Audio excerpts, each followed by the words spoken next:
I was a highlow driver for almost 30 years at Ford.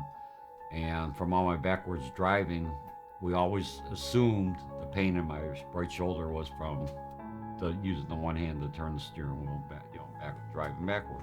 We went to the restaurant, reached back to pull my coat off while sitting in the boot, and felt like I pulled a muscle on my back. Woke up the next morning. Joanne was getting ready to go to work and said, I need to go to the ER. Looked at him and I said, "What's the matter?" And he said, my back, and I just feel like my back is on fire and at pain. And he had not been in the shower yet, and one of our telltale signs when something's really serious. I said, "Well, do you want to get in the shower first, or do you just want to go?" He said, "Let's go now." So I knew it was serious. So I put him in the car and started to drive. I think he's having a heart attack, because at this point now he is just in the car holding onto his chest. And they wheeled him in and they ran test after test after test. They didn't really let on how serious it was. And then at like the third morning, I had a whole team of doctors walk in and tell me that basically he had a heart attack, an aortic dissection, he needed bypass surgery, and had a triple aortic aneurysm, kind of all at the same time.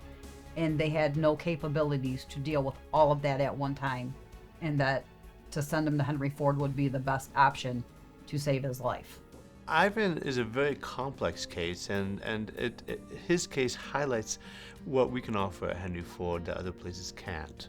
He had multiple disease processes at the same time. He had an aortic dissection. He came in with chest pain that people get confused if it's a dissection or a heart attack, and we find he had both.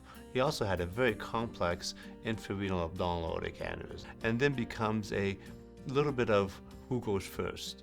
We decided to proceed with stenting for aortic dissection first by Dr. Kabbani, and then proceed with bypass surgery later after he recovered from aortic dissection. He had pulled it up on the screen and said, and explained, like, this is what goes from here to here. This is how this is what a dissection is.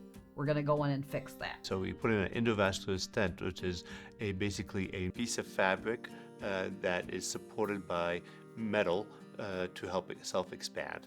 And that helps cover the entry tear, helps cover the tear in the aorta. So that's the first thing we did. So when Dr. Tanaka came in and explained, yeah, he did have a heart attack. Luckily, there's no damage, but you're apt to have one again if I don't go in there and fix these arteries. So you definitely are a candidate for open heart surgery. Bypass surgery is basically fixing the heart from outside the heart. So we don't open up the heart and look into the heart. We just create a new vessels going around the heart. We bypassed 6 vessels. He had a multiple vessels that was blocked off. Oh, Dr. Tanaka, kind, gentle, talked to me on my level. He came out to get me and he said, "I'm sorry it took me a little longer than I thought." And I said, "I thought you were going to be in there at least another couple hours." And he said, No. He goes, "Everything was really good. I ended up doing 6. And I'm thinking, okay. Because originally I think it was 4 that they were planning on, and it ended up being 6. And that's when he told me that his arteries were just abnormally small to begin with, because that normally wouldn't happen to a man his age. So it was a little bit of hereditary and predetermination. By the time I went to have the aneurysm done, I was just so comfortable. I was like, let's just do it. Had it not been tended to very shortly, it would have killed him. Aneurysm is known as a silent killer because the only time an aneurysm becomes symptomatic is usually just before it ruptures. Think of a balloon that's getting bigger and bigger and bigger, and just before it ruptures, people feel pain, and that's when they come into the ER. So it's really important to fix that aneurysm before it hits that threshold where it's going to rupture. There's a lot of guidelines we follow and when to fix these aneurysms. And there is, if you're a smoker and you have a family history of aneurysms, the U.S. Preventative Task Force has recommended that you get an ultrasound looking for these aneurysms by the age of 60 or 65 years old. And that's covered by insurance or Medicare or Medicaid. it was just comforting knowing it was getting done. Kabbani come in, did the surgery, and I was moved to the room. And actually, I had a conversation with my son a couple nights ago, and second chance, because this happened to me.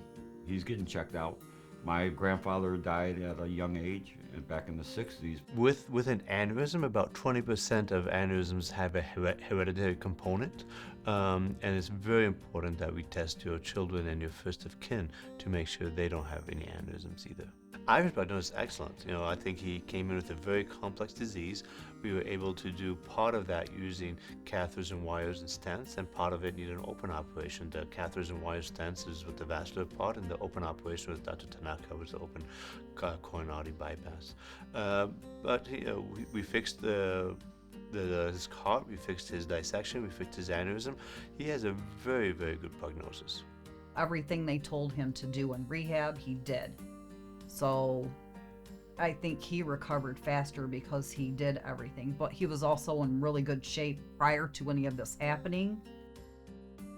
Had it been 10 minutes later, I would have been leaving for work, and he would have gotten in the shower, and who knows, I would have come home and found him laying in the shower. The stars were aligned that day.